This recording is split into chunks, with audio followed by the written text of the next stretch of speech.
Thank you very much for joining us today. This is the first of our webinar series for the year. We took January off as we got the quarter underway. I hope the first quarter is going as well for all of you as it has for us here at Yotta. Today's topic is exploring the benefits of Yotta Energy's commercial three-phase microinverter, affectionately known internally as the DPI. But anyway, let's get the webinar underway. My name is Ryan Davies. I'm the head of sales here at Yotta Energy, and I am not experiencing an ice storm. I am in balmy Raleigh, North Carolina. But joining me from the heart of the freezing cold region of Austin, Texas, is my good friend and colleague, Mr. Christopher Barrett, our Senior Director of Applications Engineering. Chris, thanks for joining me today. Hello, everyone. A little bit of housekeeping before we get started. As always, as we do in these webinars, we like to give away a Yotta swag bag. In order to claim this bag of swag, please hang around until the end of the event, where we'll be announcing somebody who's randomly selected from the attendee pool, and at which point somebody from the marketing team will reach out to you via your email login and let you know exactly how we can get this swag bag to you. As far as Q&A goes, we like to keep this open and answer any questions that come on in. So please, if you have questions as the event rolls through, just add them on into the chat and we will take them at the end. There will be a session where Chris will run through the questions and we will answer them in the order that they arrive. So thank you very much. We'll be doing that towards the end of the webinar. Without further ado, let's get it rolling. So just a little bit about Yotta Energy. The company logo is Energy Made Simple. Here at Yotta, we're leading the transition to clean, renewable energy by making energy simple. We were founded in March of 2017, coming up on our 6-year anniversary, headquartered, as I said, in Austin, Texas. The number of employees that we have, I think we're actually pushing just over 40, maybe at 40 or over 40, still growing. So if there's, especially on the engineering side, so if you know anybody or you yourself are interested in an engineering position here at Yotta, please reach out to us either through this webinar or through one of the many contacts we have on LinkedIn or on our website.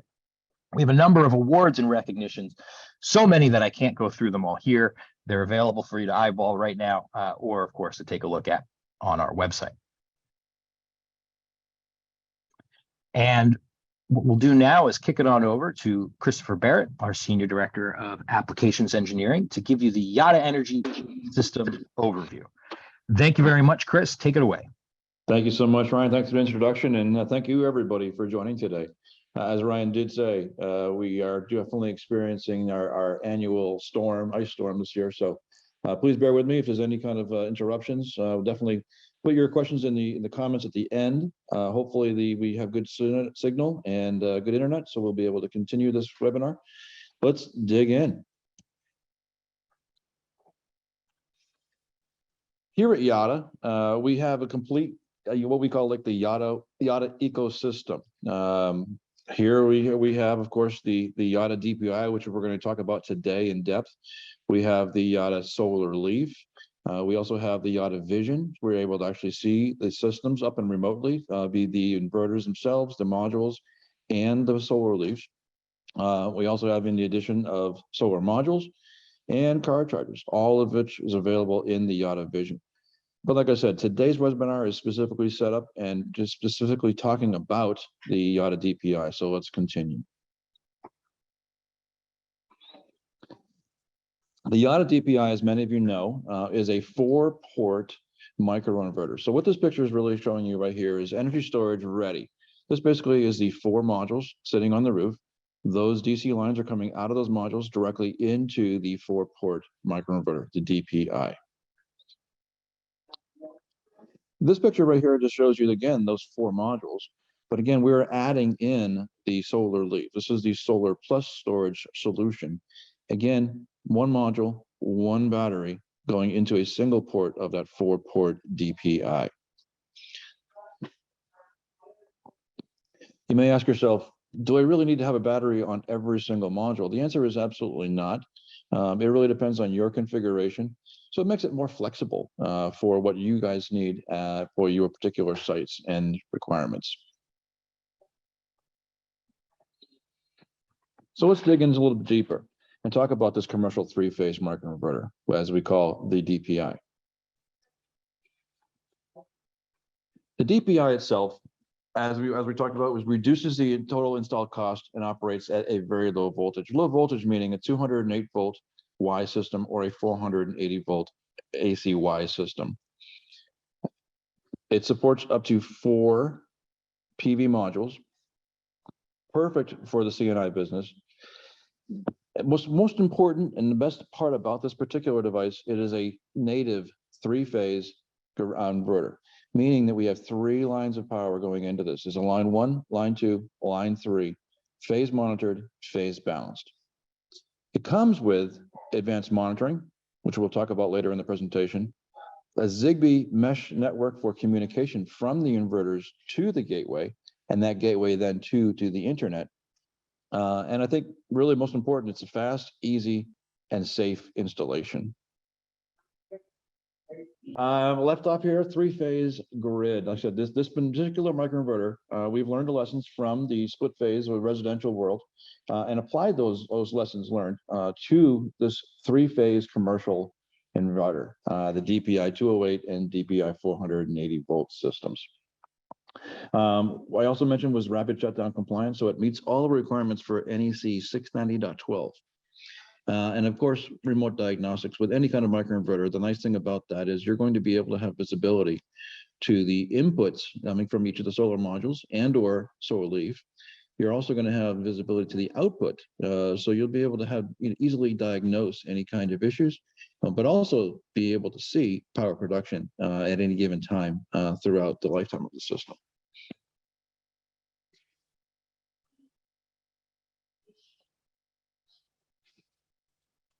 Some of the highlights of the DPI are, of course, module compatibility. And in particular, this one right here are both actually the 208 and the 480. Both will accept 60 and 72 cell modules. And of course, the more standard today, or maybe more modern, the 120 and 144 split cell modules. That also includes any of the bifacial modules as well. Most important thing for us is voltage and current inputs. So be careful and look at the spec sheets that you're putting on. We can review that later in the presentation as well. As far as the output of the inverter, it has a maximum output of 1800 watts total. So as we know, there's 4 different channels, so that would equal about 450 AC watts per channel output. The nice thing about that is we're actually, with a larger output, we're actually able to use larger modules. And those larger modules, the recommendation at this point is 550 watts or larger. The nice thing about that is you want to, again, push the inverter to its limits, push it as hard as you can to maximize the power benefit. We talked about Zigbee communication. We'll get more into that later in the presentation, but that right there is the key piece for communication from the gateway to the inverters on the roof. NEC 690.12 compliant, rapid shutdown. NEMA 6 casing, so basically it's submersible. As we know, some commercial roofs do have issues, do flooding, so we're not going to damage any inverters that are on the roof. And of course, Rule 21 compliant, or UL 1741 SA. Like I said, we have 2 different SKUs, the DPI 208 and the DPI 480. The DPI 208 is capable of 1720 watts AC watts output, which equals 432 watts per channel. As I just mentioned, the DPI 480 is 1800 watts output for a total of 450 watts per channel. Native 3-phase. Again, 4 modules, phase monitored, phase balanced, right out of the gate. The benefits of the Yotta solution is for commercial environment is this 3-phase systems. Again, if you've ever installed a microinverter system on a residential site, you know how easy this can be. Now you take that lessons learned from the residential side and put it into a commercial side. Basically, you're going to be taking this particular device, connecting it through a trunk cable, coming down to a 3-pole 30 amp single throw breaker. Just that simple. Accommodating all kinds of module sizes, as we mentioned, with the highest DC input for amperage among most microinverters out there today. Zigbee network. And for commercial jobs, we have commercial monitoring with what's called the ECUC, where we're actually able to monitor both production and consumption with available CTs, both in 80 amp for production and 200 amps for consumption of the building. Some of the key pieces for this microinverter, as we'd mentioned, rapid shutdown capabilities built in right from the start. More power generation per module, because what we're doing is we're putting in higher outputs. So 450 watts, we want to make sure we capture as much of that as possible and convert that into AC. Very easy for installation conditions, depending on what you have for roof conditions. You may have parapet walls, you may have any kind of smokestacks, you may have air conditioning units. The nice thing about microinverters, if you shade one unit, you're not going to be shading the entire inverter. Lifespan has up to we have a 25-year warranty on this device. This device is designed to last that long. Panel level monitoring, of course, with any kind of microinverter system. And for future use, if you have put a system in and you want to expand the system, microinverters are, again, very easy to do that. On the flip side, this is some of the disadvantages of the competitive product. Basically, efficiency and partial shade, not fantastic for a string inverter. Difficulty for expansion of the system, again, you have to do different string sizes, maybe actually add different inverters. Lifespan is also an issue, and warranty as well. Most string inverters today will have a 10 or 12-year warranty. So with the microinverter technology, we've actually doubled that warranty. High voltage DC, again, something that the industry has used for a long time, but nonetheless, with high voltage DC comes a lot different risks. And I think one of the biggest things, and I think one of the parts that's most costly today, is rapid shutdown devices and reliability of those devices for rapid shutdown requirements. So extra cost and time and reliability using string inverters as opposed to a microinverter.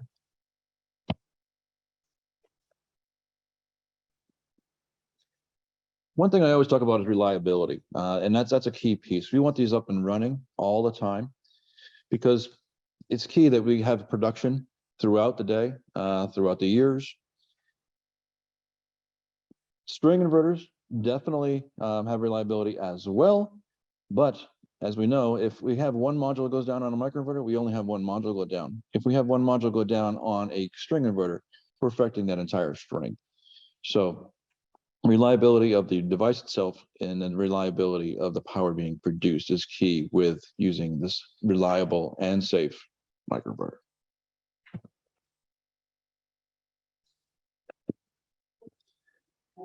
Microinverter technology, we can monitor this, maximize power generation, and boosting system efficiency by up to 20%. And the way we do that is being able to make sure we capture as much energy. Like I said, if one module is shaded, other modules are not, we're able to really produce as much power as possible throughout the lifetime of the system. Each microinverter can handle up to 4 PV modules. Again, this is actually reducing cost and time on the roof, especially for installation. And again, we meet the NEC for rapid shutdown 690.12.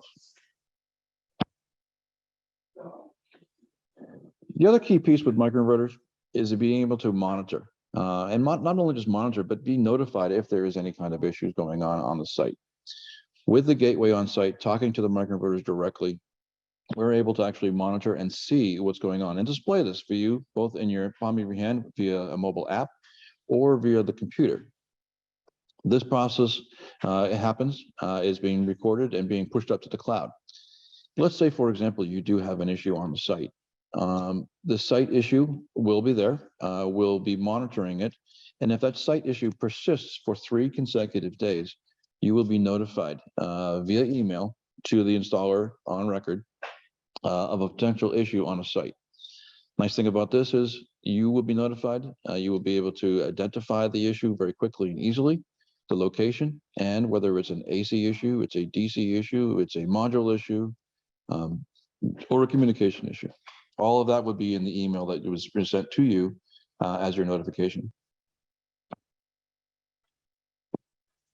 Some of the reports that you're going to be able to get from the system, you're going to be able to analyze, as you see here, power throughout the day.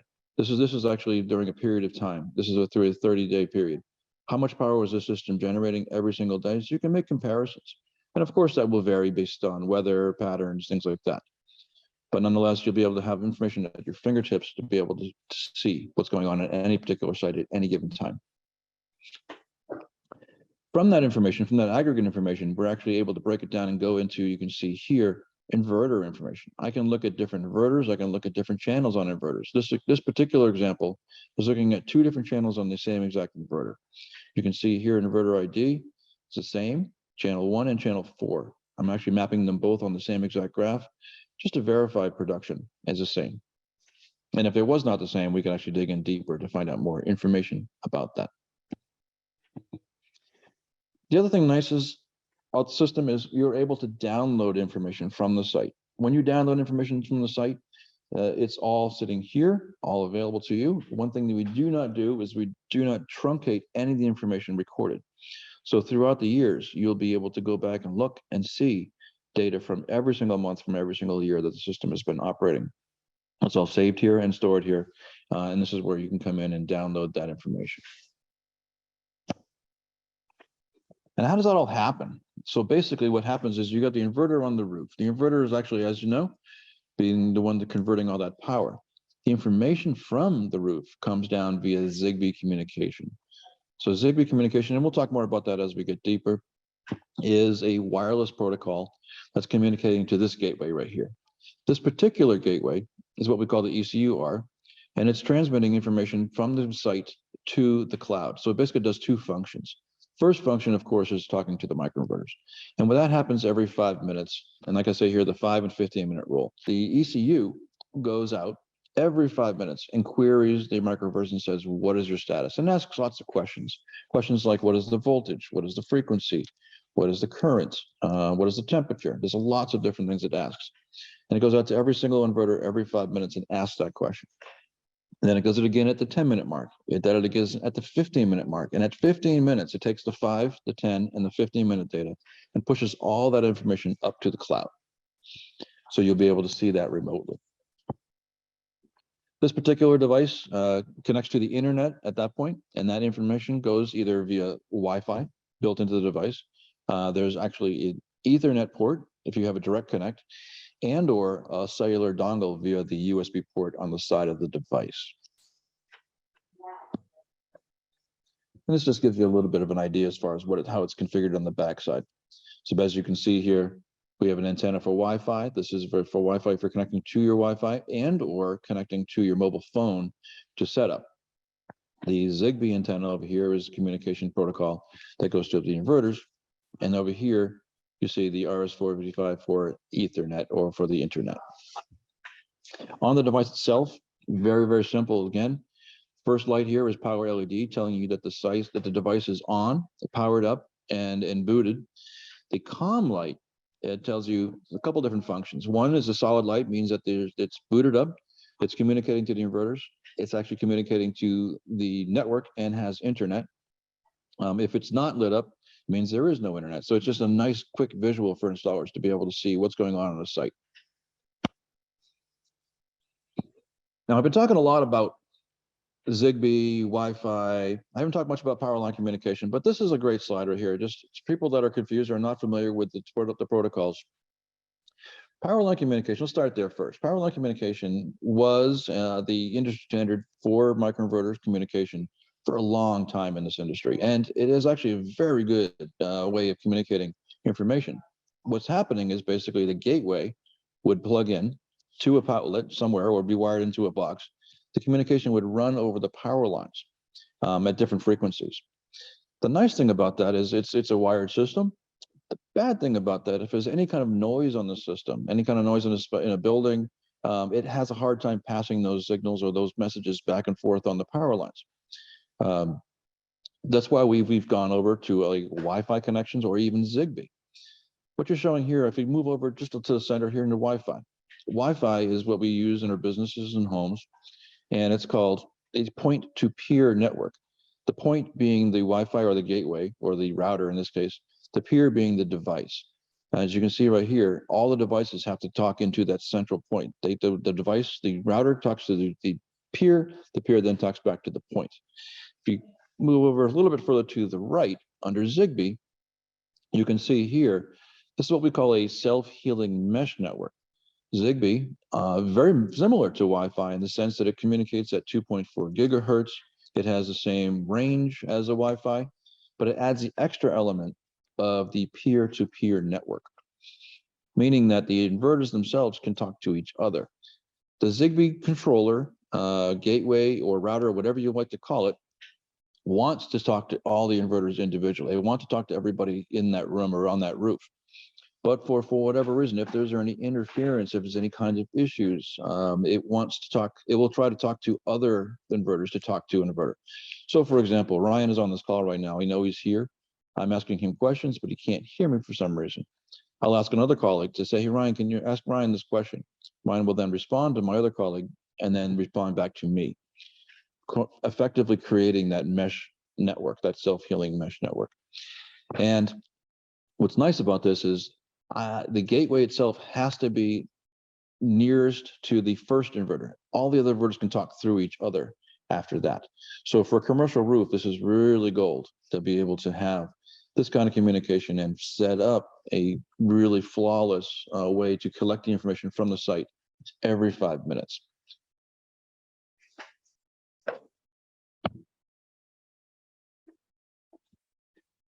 As far as the wire diagram, as far as the setup is concerned for these devices, this is the way it looks right here.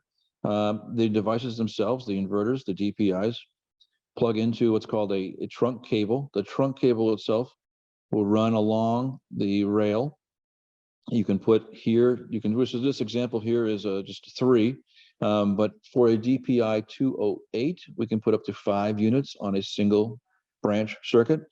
For the 480 volts, we can put up to 11. So because of the higher voltage, lower current, we can put more on a single line.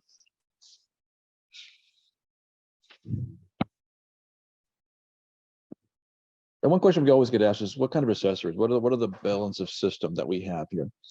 And what I want to show here is basically, this is the trunk cable itself. You can see the connectors, you got 3 pins, line 1, line 2, and line 3 built in. 3 conductors, 4 meters between drops. So this is going to give you the ability to do portrait or landscape depending on your configuration. This lands on a 30 amp single throw 3-pole breaker, and the cable itself is a 10 gauge cable. Let's say, for example, this right here, the AC bus connector cap. Let's say if you needed to miss a drop, this would right here would be with the requirement to cap this off for watertight and dust tight. At the end of the line, so not the home run side, but the end of the line, this right here would cap off the AC bus cable, just basically right here. This again, once put in here, you're separating those 3 lines, you're putting it into a pocket, you're tightening it down, and it's going to provide that watertight and dust tight connector that's required. One question we also get asked, let's say you have an odd number of modules on the roof. Let's say you're only going to use 3 ports of the 4-port microinverter. This right here, the DC caps, male and female, made by MC.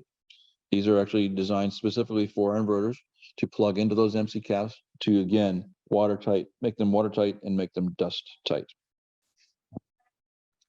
Disconnect tool. This disconnect tool is for the AC side, for disconnect the inverter from the trunk cable. It's a 2-pin piece. It's required by NEC to have a disconnect tool, although all you really need is a straight blade screwdriver, and you're able to make that disconnect very, very easily.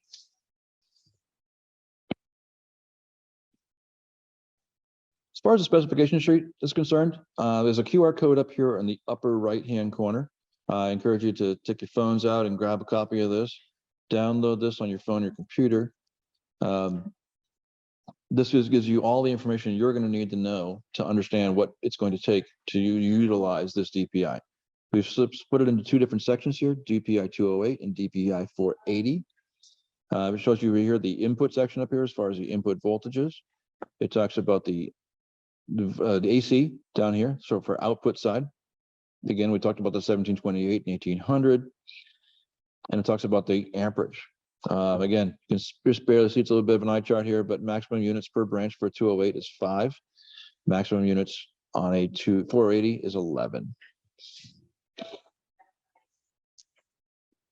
And you can see that's a little bit clearer here, less of an eye chart. Again, 208 volts here.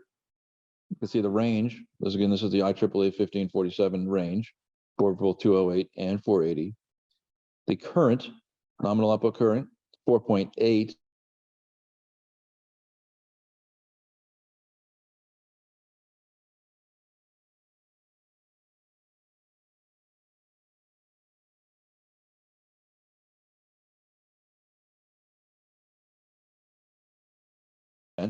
Which brings us down to 24 amps.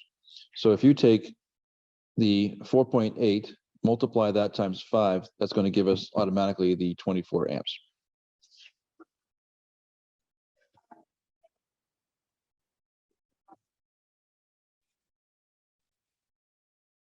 Again, Yotta DPI, 3-phase 208. This right here is an Y configuration. This right here is gold because you're able to do that phase monitoring and phase balance right on your panel board schedule. No more phase balancing as an installer. I put this slide in here because I like it a lot. This just kind of talks about the ecosystem for the solar plus storage. As you see from here is a good example of 4 modules plugging into 4 solar leaves, plugging into all 4 ports of the DPI microinverter, coming back down to the AC combiner box, out to the main service panel and utility. In the middle here is the cloud service. This is what we call the YES, or the Yotta Energy Services. This right here is our cloud monitoring for the modules, which are plugging into the battery, and this is also plugging into the inverter. All of this can be seen remotely. Again, can be connected via Wi-Fi, LTE, or Ethernet cable.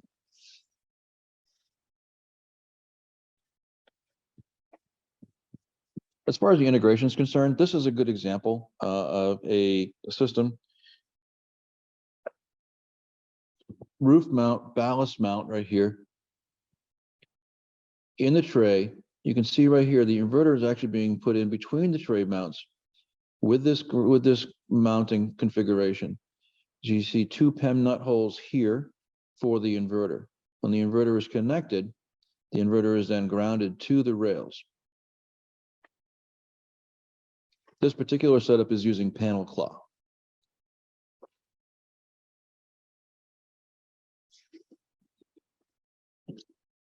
And you can see from this shot right here, we're using a ballast block here on the end. The Yotta battery or solar leaf is actually adding more weight and acting as a ballast block. And then the DPI here sitting on that same rail. You can see here, solar leaf plugged into a single channel. This is the finished product here.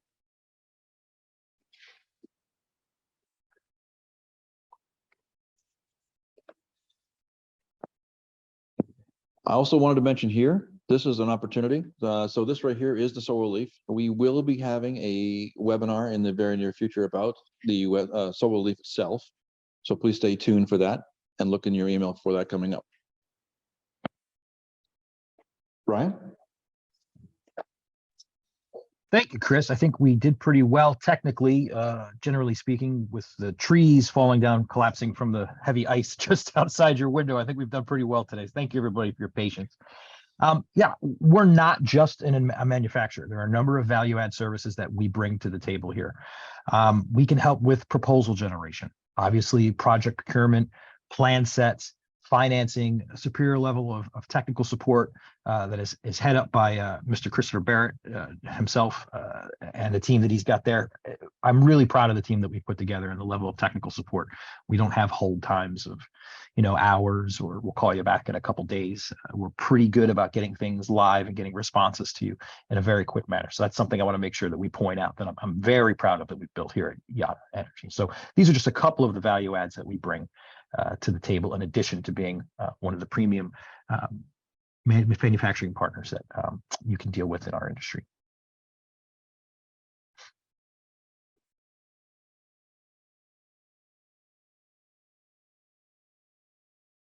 And we have a winner. Our marketing team has sent me a note that the random person selected from our attendees list before we get to our Q&A is Mr. Casey Wilson. So Casey, keep an eye out in your inbox for some communications from our marketing team, and we'll figure out how we can get that bag of swag delivered to you post haste.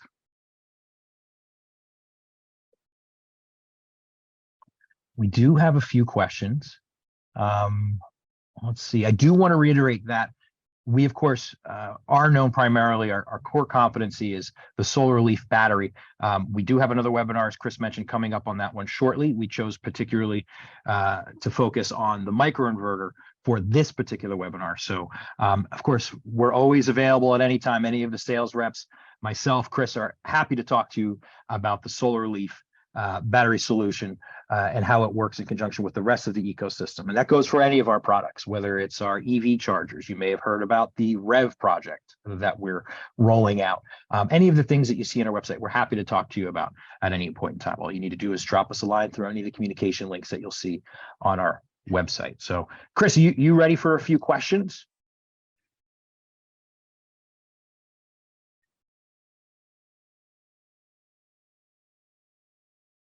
I am ready. Let's do this. Okay. The first one's an easy one for me. I got a couple questions about asking about cost. So this is great. Of course, I can't tell you exactly. There's a number of varying factors here, depending on size and location. But generally speaking, the pricing on this beats the heck out of any other microinverter on the market right now. It's not even close. I would say it is comparable and may even beat, in some instances, a string with optimizer solution. And also, comparatively, it is in stock. As I mentioned, reach out to us to see how you can purchase or reach out to one of your local distributors. Right now, we're partnered with Green Tech branches nationally, as well as our good friends at Kranick. I believe the Power Store is carrying us as well. And I'm sorry if I'm forgetting anybody off the top of my head, but we are all over the place, exploding here in this first quarter as far as distribution availability. Chris, can you use Yotta on a ground mount residential system?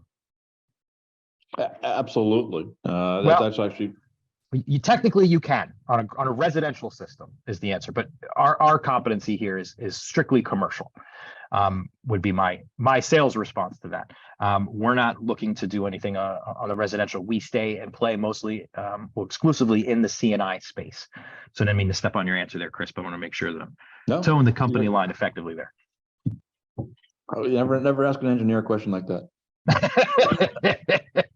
Technically, yes, but we actually are only being we're only supplying on the C&I side. For residential, there are a number of different options that are available to you nationally. The first one that comes to mind, of course, is AP Systems has got a great multi-input micro that's available for residential. So I recommend looking them up.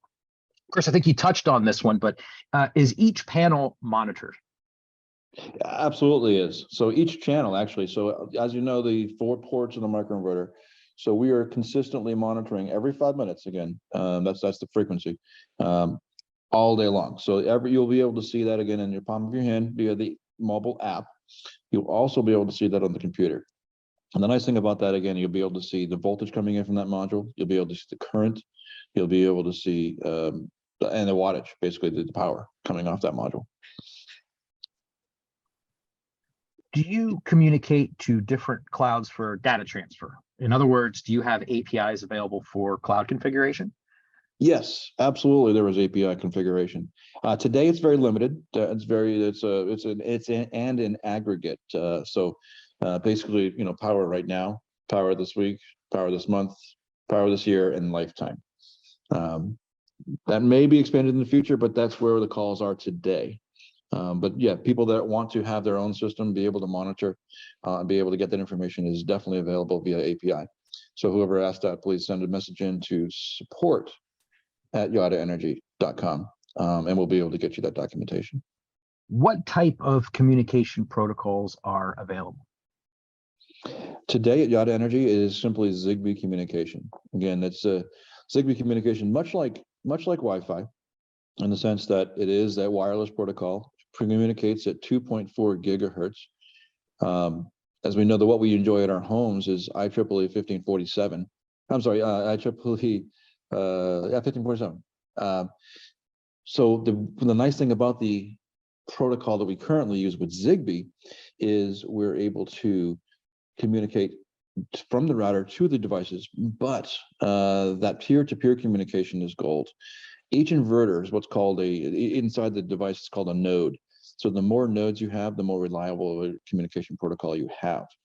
Many of you that use Zigbee in the past maybe have had good experience or bad experiences. Some maybe if you only have 2 nodes and 1 node goes down, your Zigbee communication is basically not going to work at all. But by adding a gateway that has Zigbee, that every single inverter has Zigbee, you are now increasing or having the larger number of nodes to communicate through. Do you have option for split phase output voltage 120, 240? I know you like this question. We do, and so that is what's called the DPI 1200. And so that's so for any kind of commercial environment that has that still. Most commercial environments we're experiencing today have the 208 volts, 120. But we do have a solution for a split phase, and that's called the DPI 1200. I think we're selling that, Ryan, in limited quantities at this point. Extremely limited. That product has gone end of life. There still are some available through distribution, very limited available, but please ask. As far as installation history to date, including range of project sizes, this is a great question. This architecture has been used from anywhere from just around 10 kW, and I know that we've got installations in the Northeast using this architecture close to a megawatt. That one in Pittsburgh that we did, Chris, what was it, like 750? It was pretty significant. Our sweet spot really is anything under a megawatt. That's really where we're focusing, is on the small side of CNI, small medium CNI. Chris, how much does the DPI, in your estimation, reduce installation in time? Just what kind of percentage? I know we've looked at this in a pretty critical way recently, but in your estimation, how much do you think this cuts down on installation time? I want to say significantly. I mean, we can look at a couple different ways. From a conventional microinverter system, from a 1-for-1, you're looking, think about it from this way. You're, instead of having to mount 4 different inverters, you're only mounting 1 inverter. So that you're talking about a balanced system of less screws, less time, right there alone. And then you're making less connections because you're actually saving time by not putting all those 4 inverters on, putting 1 inverter on. The DC extensions are plugging directly into that inverter. And we're also saving money on the balancer system in regards to the trunk cable. Instead of having 4 different drops, you only have a single drop for an inverter. As far as time on the roof, I think we're probably somewhere in the, I like to think 30% less than your conventional microinverter and or string inverter system. Yeah, I think like anything, there's a learning curve that goes with using a new product. So maybe the first time on the roof won't be as quick as something that you've been using for the better part of 2 or 3 years, which is where we come in. We try to, for all of our partners, for their first, maybe even second installations, to try to have somebody, maybe even Chris, dropped onto site to help out your installation team with best practices. So you can kind of learn the tricks of the trade. What are things that will help accelerate the process, and the things that we've learned as industry experts over the last, 15, 16 years at this point. And especially in working with this particular architecture, we're happy to get on site and teach your team the best way to go about implementing these at no additional charge. Of course, it's something that we like doing, and it's another one of the value-added services that we bring. One thing also I'd like to add on this as well is when it comes to micros versus string, string still requires a rapid shutdown device. And so that's time and money as well. Think about the amount of time it takes to set that up and get that set up in the systems, and also cost, right? That rapid shutdown system increases system cost by 50%. Sometimes I've even heard as much as 70%. Yeah, it's extensive. Yeah. So that's just of the inverter cost alone. So that's significant. So having that rapid shutdown built into the device right from the get-go is really key. Chris, does the 480 need to be limited to 11? With a bigger breaker size, we can put in more microinverters in the same breaker? No, because what we're doing is the breaker size is actually there to protect the wire. So the wire itself is a 10 gauge wire. So Yeah, by increasing the breaker size, you're risking blowing out or melting the wire itself. So 11 is the maximum on a 10 gauge wire. Did I understand correctly that the maximum number of microinverters per string is 5 for the 208 and 11 for the 480? Of course, then you can have 4 panels per microinverter as mentioned. Yeah, exactly. So let's go back to that. We'll kind of review that again. So what we're using is 10 gauge wire, so 10 AWG. So that lands on a 30 amp single pole, 3-pole breaker. And NEC says or requires that we can only load that breaker up to 80% of its nominal value. So nominal is 30 amps. So multiply that times 80% and it gives you 24 amps. So the maximum I can put on that particular wire is 24 amps. So that's where we get the 5 from. So 4.8 times 5 equals exactly 24. On the 480, it's 2.17 times 11, which is under the 24 amps, meeting the NEC requirements. I can do less, but I can't do more. This is a good one. There are some questions that target some really kind of inside sports specifics regarding the solar leaf, and hopefully you don't mind, but we're going to try to reach out to some of you individually to talk about really some of the more technical specifics as they pertain to the solar leaf. But this is kind of a general question. Can, Chris, the solar leaf be retrofit to an existing system? Absolutely, all day long. It's a nice thing. That's why we call the inverter the DPI. This whole presentation is about the dual power inverter. And when we say dual power, it means it can be powered through a module directly or through the battery, the solar leaf. So basically, it's going to be a plug and play. So basically, you're going to disconnect the line from the inverter, drop the battery into the ballast tray, and then plug the module into the battery, then the battery into the inverter. Yeah, the only thing I think I would add there is if you're thinking about installing something, you know, now and maybe want to do the leaf in the future, is maybe reach out to somebody on the support side, support at yottaenergy.com, and talk about maybe what's the best way to configure that initial install so the retrofit will be easier. The whole thing is not terribly complicated, but there are a couple tricks of the trade that we can let you know to kind of prep for that retrofit moving forward. Chris, I don't know if you can get all these off the top of your head. I think we've got them available on our data sheets, but what product testing has been done? Like what kind of listings or what kind of things can you name off the top of your head? Well, of course, we'll start with the obvious one, which is the UL 1741. That's a requirement for this country. IEEE 1547, so for grid compliance. The NEC 690.12 for the rapid shutdown compliance. If you're in Canada, CSA C22.2, Rule 21, which I guess is the UL 1741 SA. And actually, that's actually a good segue into this, is just to say a lot of questions. We've been UL 1741 SA compliant for over 3 years now. UL 1741 SB compliance, which is a new requirement in some jurisdictions, will be done and ready, stamped on the product by end of Q1 as well. So anybody that had the SB question, it's coming, and I anticipate it by end of March. Chris, is the 25-year warranty through Yotta, or is it through a third party? It's through Yotta, directly through Yotta. That's the nice thing about the infrastructure at Yotta. Everything you buy from Yotta, you have a single person to call for the inverter issues, module issues, battery issues. It's all one-stop shop. Right. There is a pass-through, a backstop, not to get too technical, for us, should something, God forbid, happen to Yotta. There is a backstop, adding an extra level of protection. But again, I would encourage you to talk to your sales rep about the specifics of that, and we can provide any type of documentation that you might need for financing or beyond for other reasons as well. How do I access the spec sheet and the installation manual? Go to the website. That's the best way to find those things. Yeah, go to find those things at yottaenergy.com. You'll find a quick link to not just the microinverters that we referenced here, but all the data sheets in our ecosystem for everything involved. And again, keep beating on this, but quick links for communication should you have any further questions.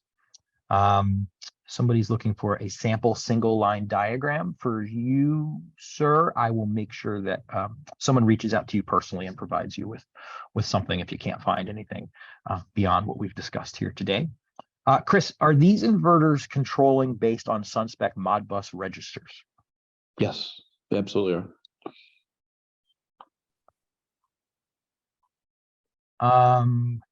Good, sir. Let's see how this is. Let's see, we're running close on time here. So we're going to do one more. How do the CTs for production and consumption monitoring get installed? It's a manual installation, of course. They are split CTs, so you can actually open them up and wrap around the basically 3 lines of power coming off the roof, and then 3 lines of power coming from the utility. By doing that, like I said, you're going to be able to see the consumption of that building through those 200 amp CTs, and then the production of the roof through the 80 amp CTs. Those then get wired into what's called the ECUC. There's 3 different channels for each one of those lines. So there's a plus and minus, and that's being measured and recorded. The cool thing about that, it's a aggregate of everything on the roof. And you will also be able to see that aggregate in the online portal. Okay, so unfortunately, we're running out of time. We do have a few more questions. I'm going to do my best to make sure that all the questions that came into the chat today are answered directly by somebody. So please be patient. We'll do our best to get to you and answer those. Overwhelmed by the attendance today. Thank you very much for taking the time out of your day. If you enjoyed this and you'd like so much to meet Chris and I and the rest of the team in person, we're going to be at InterSolar. Come see us on Valentine's Day. My wife is thrilled that I'm going to be away on Valentine's Day at the Long Beach Convention Entertainment Center in Long Beach, California for InterSolar. It's going to be good to be going back to that show. And of course, one of my favorite shows of the year. If you've never been, it is one of the most informative shows that I think you can attend in this industry, and it's in beautiful St. Charles, Missouri. And that's NABCEP, the NABCEP conference coming up March 27th through the 30th is where you'll see us. And also, we're going to be bouncing around through a number of our distribution partner branches, definitely through the first 2 quarters of this year. If you want to see us on that list, or you'd like us to swing by and visit your office, do an in-office demo or any type of consulting, please reach out to us directly or your local distributor. Let us know that you'd like us to come on by, and we'll come on over. And most instances we bring lunch because we got a great finance team that allows us to get a little loopy with our expenses. So we like to take advantage of that and buy you guys something to eat. And wrapping up here, a number of different resources. The next webinar is going to be, Chris, I believe it's going to be a NABCEP accredited webinar. Is that correct?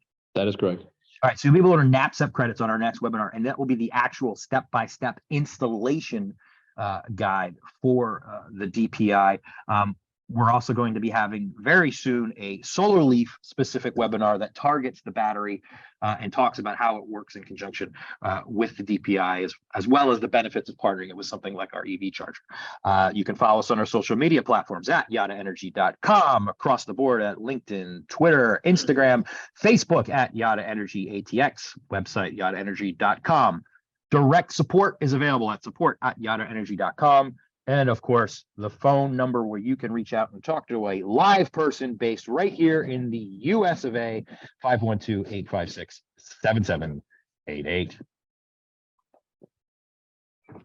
Thank you, everybody. I appreciate your time. I know you're all busy, and the fact that you took the time to join us today means a lot. Please reach out to either myself, Ryan at yottaenergy.com, or Chris at yottaenergy.com directly. We're happy to communicate, maybe go over some things that we missed or any tips or advice you have for us that we could do this better. We're always open to your feedback. Thank you, everybody. Have a wonderful day. And for those of you in Texas, keep warm, and hopefully the lights stay on or come on for you soon.